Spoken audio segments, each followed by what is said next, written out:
مفاہمت یا مزاحمت، اصول یا سمجھوتا۔ آپ نے پچھلے کچھ عرصے میں متعدد مرتبہ مفاہمت کی سیاست ہوگی، نہیں ہم مزاحمت کریں گے، ملک کے وسیع تر مفادات کے لیے تو میں پیر پکڑنے کو بھی تیار ہوں، اس انداز کے بڑے جملے مختلف سیاسی رہنماؤں خصوصاً اپوزیشن رہنماؤں کی جانب سے سنے ہوں گے۔ مگر آئیے اس مفاہمت اور مزاحمت کو ذرا ایک مثال کے طور پر سمجھتے ہیں، کیونکہ کبھی کبھی اصول پر سمجھوتا کیا جائے اور مزاحمت کی بجائے اصول کے سمجھوتے کی بنیاد پر مفاہمت کی جائے تو اس کا نقصان کیا کچھ ہو سکتا ہے۔ 1 فروری کو میانمار یعنی برما میں منتخب حکومت کا تختہ الٹ کر ایک مرتبہ پھر مارشل لا نافذ کرنے والے جنرل من آؤنگ ہلائنگ نے اپنے پہلے خطاب میں کہا کہ جمہوری حکومت نے زبردست کرپشن کی، جس کی وجہ سے ملک دیوالیہ ہونے کے قریب ہے۔ آنگ سان سوچی بیرونی طاقتوں کی اعلی کار ہیں، غدار ہیں۔ میانمار کا محل وقوع اتنا عام ہے کہ پوری دنیا اس کے خلاف سازشوں میں ملوث ہے۔ میانمار کی قوم فوج کے ساتھ ہے اور فوج نے ملک کے وسیع تر مفاد میں ملک کا دستور توڑا ہے اور ملک کو بچانے کے لیے اقتدار پر قبضہ کیا ہے۔ فوج ملک میں ایک حقیقی اور منظم جمہوریت تشکیل دے گی، کیونکہ فوج عوام کے ساتھ ہے اور جلد ہی ہنگامی حالت اٹھا کر ملک میں صاف شفاف انتخابات کرائے جائیں گے، کیونکہ فوج عوامی رائے کا احترام کرتی ہے۔ اس پہلے خطاب میں برمی جنرل نے سویلین حکومت اور سیاستدانوں کو غدار، ملک دشمن، کرپٹ، جانے کیا کیا، پتہ نہیں کیا کیا کہا، لیکن ان کی تنقید کا سب سے بڑا نشانہ نوبل انعام یافتہ آنگ سان سوچی تھی۔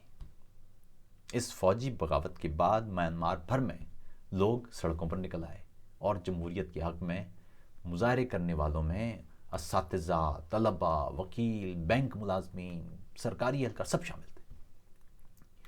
لیکن ان مظاہروں میں پڑھے لکھے لوگوں کی تعداد زیادہ تھی۔ تقریباً 54 ملین آبادی کے ملک میانمار کی قوم سیاسی اعتبار سے ہماری طرح 2 حصوں میں ٹوٹی ہوئی ہے۔ ایک طرف لوگ ملک میں جمہوریت، انسانی حقوق، ترقی یہ چاہتے ہیں، دوسری طرف ایسے افراد کی بھی کمی نہیں ہے جو آمریت اور فوج کو ہی ملک کا نجات دہندہ سمجھتے ہیں۔ اس ملک پر 1958 میں جنرل نی ون نے مارشل لا نافذ کیا اور پھر 1962 میں فوج کے اندر سے ہی نی ون کا یوں سمجھیے کہ تختہ الٹ کر اقتدار پر قبضہ کیا گیا اور پھر یہ مارشل لا سن 2011 تک جاری رہا۔ 1962 سے 2011 تک بغیر کسی تسلسل کے ٹوٹے۔ اس دوران بہت سے جمہوریت پسندوں نے ملک میں جمہوریت اور قانون کی بالادستی یا قانون کی بڑائی کی کوشش کی، پارلیمان کی کوشش کی، عوام کی نمائندگی کی کوشش کی، لیکن کامیابی نہیں ملی۔ ریاست ایک بے حد منظم انتظام کا نام ہوتا ہے اور عام احتجاج اور مظاہرے یہ انتظام کبھی نہیں توڑ سکتے۔ اس دوران ہزاروں انسانوں کو جمہوریت کی خواہش پر قتل کیا گیا۔ فوجی اقتدار پر تنقید کرنے والے ہزاروں افراد جیلوں میں ڈالے گئے۔ ملک کے تمام سویلین انفراسٹرکچر پر فوج بٹھا دی گئی۔ عدلیہ، میڈیا، سول انتظامیہ، ہوائی اڈے، ریلوے، حتیٰ کہ بجلی، مواصلات اور میونسپلٹی تک کا نظام فوج نے بالواسطہ یا بلا واسطہ طور پر اپنے ہاتھ میں لے لیا۔ اس دوران نصابی کتب میں بچوں سے آزادی اور جمہوریت کی خواہش چھیننے کے لیے خصوصی نصاب مرتب کیا گیا، جس میں انہیں بتایا گیا کہ جمہوریت یعنی عوامی رائے سے اقتدار بننا کتنا گندا عمل ہے اور جب تک فوج اقتدار میں رہے گی تب تک میانمار کی جانب کوئی آنکھ اٹھا کر بھی نہیں دیکھ سکتا۔ میانمار کی قومی سلامتی محفوظ ہاتھوں میں رہے گی۔ دوسری جانب آنگ سان سوچی، کیا آپ جانتے ہیں کہ غدار، کرپٹ، ملک دشمن آنگ سان سوچی کون ہے؟ آنگ سان سوچی میانمار کے بابائے قوم آنگ سان کی بیٹی ہیں۔ آنگ سان ہی کی قیادت میں برطانوی راج سے آزادی کی تحریک چلی اور اپنی منزل یعنی برما کے لیے آزادی کے حصول سے فقط 6 ماہ قبل آنگ سان کو 19 جولائی 1947 کو قتل کر دیا گیا۔ 4 جنوری 1948 کو یہ ملک آزاد ہوا اور یہاں جمہوریت اور جمہوری ادارے ابھی پیدا ہو ہی رہے تھے کہ فقط 10 برس بعد، یعنی طویل، یہاں یہ جو صرف 10 برس میں ابھی جو چند ایک بار جمہوری نمائندے اور ان کی وجہ سے ظاہر ہے جب نیا جمہوری نظام ہوتا ہے تو اس میں بہت ساری کوتاہیاں کمزوریاں ہوتی ہیں اور وہ آہستہ آہستہ دور ہوتی ہیں، لیکن صرف 10 سال کے بعد یہاں مارشل لا نافذ ہو گیا۔ 1945 میں پیدا ہونے والی آنگ سان سوچی کی ابتدائی زندگی اور ملازمتیں قدر غیر سیاسی ہیں۔ اس دوران وہ زیادہ تر بیرون ملک مقیم رہی ہیں، جبکہ ان کے شوہر برطانوی شہری تھے۔ 1988 میں تاہم وہ وطن واپس لوٹیں اور یہاں انہوں نے ملک میں جمہوریت کی تحریک کا آغاز کیا۔ اس کے جواب میں 1995 میں ملکی اقتدار پر براجمان فوج نے ان کے شوہر کو، یعنی برطانوی شوہر جو تھے، ان کو ویزے کا اجرا بند کر دیا، روک دیا، اور یوں 1995 کے بعد وہ کبھی اپنے شوہر کو نہ دیکھ پائیں۔ ان کے شوہر برطانوی مصنف میشائل آرنسٹ 1999 میں انتقال کر گئے۔ وہ اپنے شوہر کی آخری رسومات میں بھی شریک نہ ہو پائیں۔ نظر بند آنگ سان سوچی کو کہا گیا تھا کہ وہ اپنے شوہر کی آخری رسومات میں شرکت کے لیے جا سکتی ہیں، انہیں رہائی مل سکتی ہے، تاہم انہیں خوف تھا کہ وہ اگر ایک بار گئیں تو پھر شاید انہیں ملک میں داخل نہ ہونے دیا جائے۔ 2010 میں انہیں نظر بندی سے رہائی ملی۔ 21 برسوں میں وہ 15 برس قید میں رہی۔ اس دوران انہیں میانمار میں جمہوریت کی علامت قرار دیا جانے لگا، جبکہ ملک میں جمہوریت کے لیے ان کی مسلسل اور غیر متزلزل جدوجہد پر انہیں نوبل امن انعام اس اعزاز سے نوازا گیا۔ یہاں تک تو تھی بات ایک جمہوری بالادستی کے اصول پر مبنی ایک کہانی۔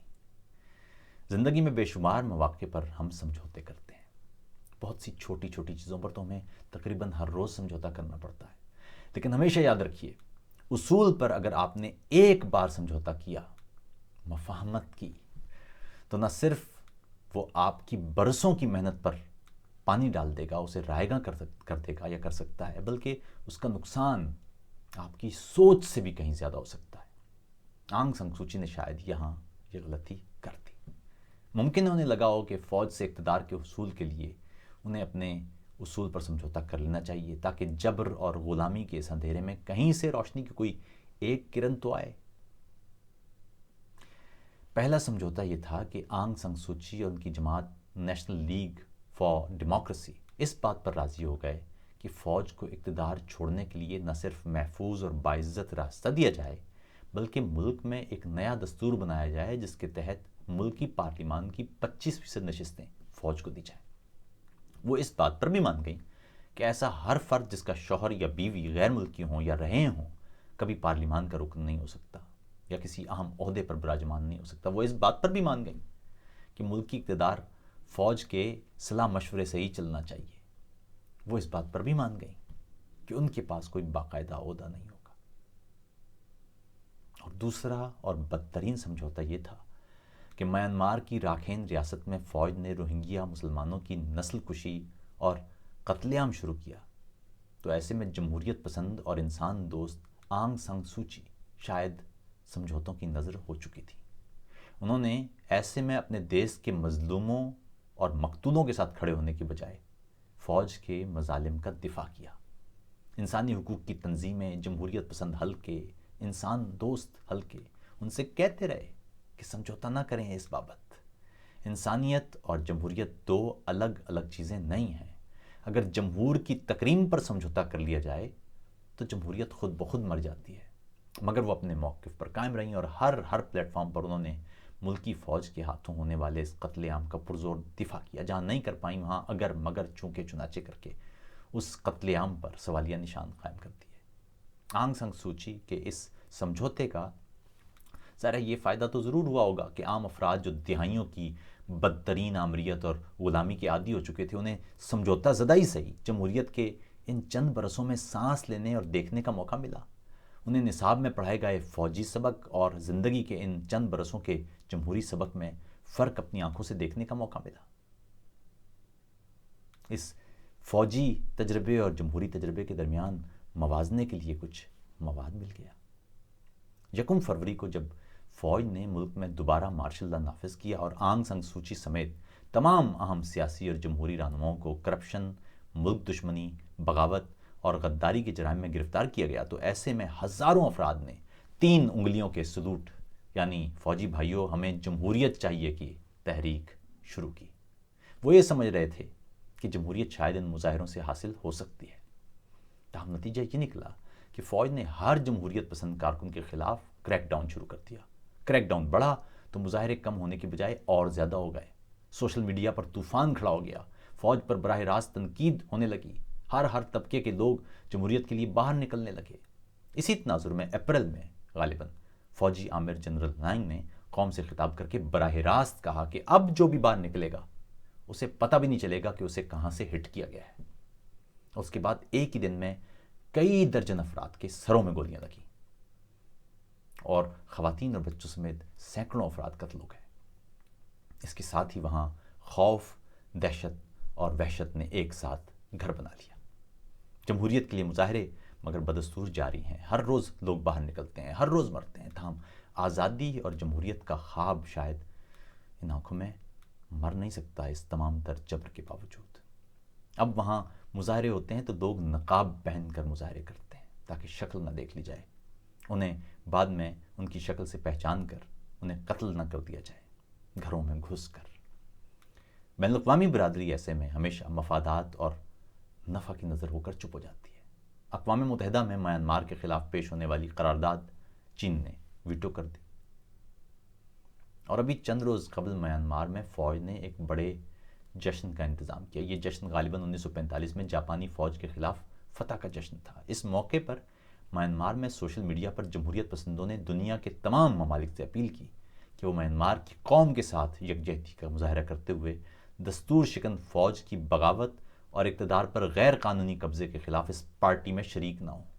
اس موقع پر صرف روس، چین، بھارت، بنگلہ دیش، ویتنام، لاؤس، تھائی لینڈ اور پاکستان کا فوجی وفد اس پارٹی میں ناچ گانا کرنے کے لیے پہنچے اور میانمار کی قوم کے ساتھ کھڑے ہونے کی بجائے اس ملک میں جمہوریت کا قتل کرنے والوں کے ساتھ جشن منائے۔ میانمار اور پاکستان کی نو آبادیاتی تاریخ بھی ایک سی ہے اور اب تک کا سفر بھی لگ بھگ ایک جیسا ہے، مگر ایک فرق شاید موجود ہے، اور وہ یہ کہ پاکستان میں مضبوط سول سوسائٹی اور جمہوریت کی طویل جدوجہد اپنی جگہ، مگر میانمار کے لوگوں کی جمہوریت کے لیے یہ پرامن مگر بے حد متاثر کن جدوجہد اپنی جگہ ہے۔ اہم بات لیکن یہ سبق ہے کہ مفاہمت کے نام پر جمہوریت اور بنیادی اصولوں پر کوئی سمجھوتا کیا جائے تو اس سے نہ آپ کو فائدہ ہوتا ہے، نہ جمہوریت کو فائدہ ہوتا ہے، نہ ملک کو فائدہ ہوتا ہے، نہ قوم کو فائدہ ہوتا ہے۔ جمہوریت تک کا سفر بہت طویل ہے، مگر چلے تو کٹ ہی جائے گا سفر آہستہ آہستہ۔